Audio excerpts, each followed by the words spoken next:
बैठे हैं, रामकृपाल जी बैठे हैं, रामचंद्र जी बैठे हैं, हमारी जितनी बहनें हैं, मैं तो विशेष तौर पर आप लोगों से आग्रह करूंगा कि बिहार की एक एक बहन स्कूटी कर दे जिसमें 12,000 रुपया हम सब्सिडी देते हैं, आपके सीधे खाते में देने का काम करें।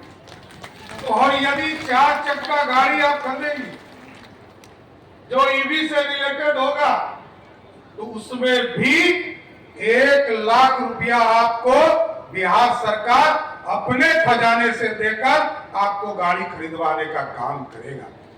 इसलिए पूरा जीवन बदलने का समय आ गया। पीएम सूर्य घर योजना हम लोगों को अपने जीवन में लेना है।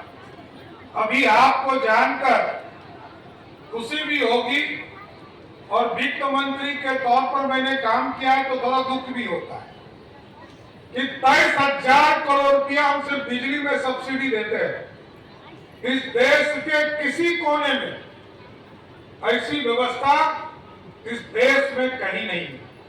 सबसे ज्यादा सब्सिडी हम देते हैं और हम लोगों के लिए भी चिंता का विषय है क्योंकि हमारे पास 3,47,000 करोड़ के बजट में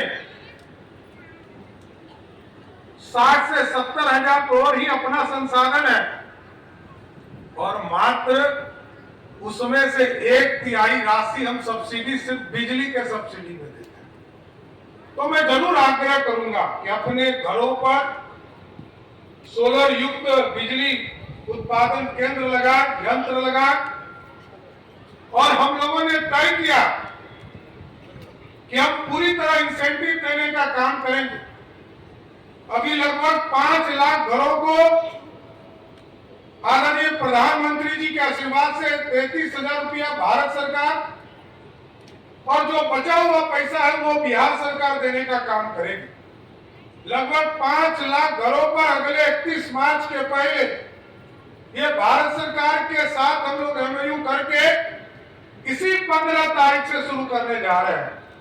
15 तारीख को हम लोग इसकी शुरुआत करेंगे, लेकिन इसके साथ साथ क्योंकि 23,000 करोड़ का पूरा एक बड़ा राशि हम बिजली के सब्सिडी में देते हैं, हमने कहा है लोन लेना है लोन लीजिए, भारत सरकार का सहयोग लीजिए, लेकिन टारगेट करना है कि अगले 2 वर्षों में 50 लाख घरों तक हम सोलर युक्त बिजली पहुंचाए और 125 यूनिट जैसे पार कीजिएगा, 125 यूनिट से ज्यादा आपके घरों पर सोलर युक्त बिजली जब उत्पादन होगा, आपके अकाउंट में हम पैसा आपको तुरंत वापस करना शुरू कर देंगे।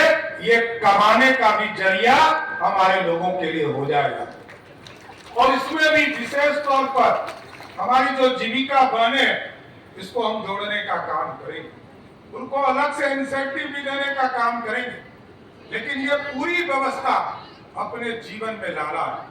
पर्यावरण बचाएंगे तभी जीवन बचेगा और जीवन को ऑक्सीजन चाहिए, ऑक्सीजन के लिए पेड़ चाहिए, वातावरण अच्छा चाहिए, प्रदूषण से बचना हो, इसलिए इस पूरे जीवन के चक्र को आगे बढ़ाने के लिए पेड़ भी लगाइए और हमारा तो अभियान ही है 1 लाख पेड़ लगाने का अभियान यहाँ शुरू कर रहे हैं और अभी तक लगभग 43 करोड़ पेड़ लगाने का काम 2005 से एनडीए की सरकार ने किया और आगे भी लक्ष्य है 1 पेड़ मां के नाम। वैसे लोग तमाम लोगों से आग्रह करेंगे जिन लोगों ने अपने मां के नाम पर, जिनकी मां स्वर्गवास हो गई हो, उनको जरूर अपने मां के याद में 1 पेड़ लगाने का काम कीजिए, जिससे आपके जीवन में वातावरण सही हो, पर्यावरण सही हो और दुनिया सुरक्षित रह सके। इसलिए मैं फिर से विश्व पर्यावरण दिवस के शुभ अवसर पर आप तमाम लोगों को शुभकामना देता हूं, बधाई देता हूं। जीवन को इससे जोड़ने का काम कीजिए। बहुत बहुत धन्यवाद। अनेक अनेक आभार माननीय मुख्यमंत्री जी। जब नीति सही हो और इरादे नेक हो तो राज्य का विकास निश्चित है। बहुत बहुत आभार।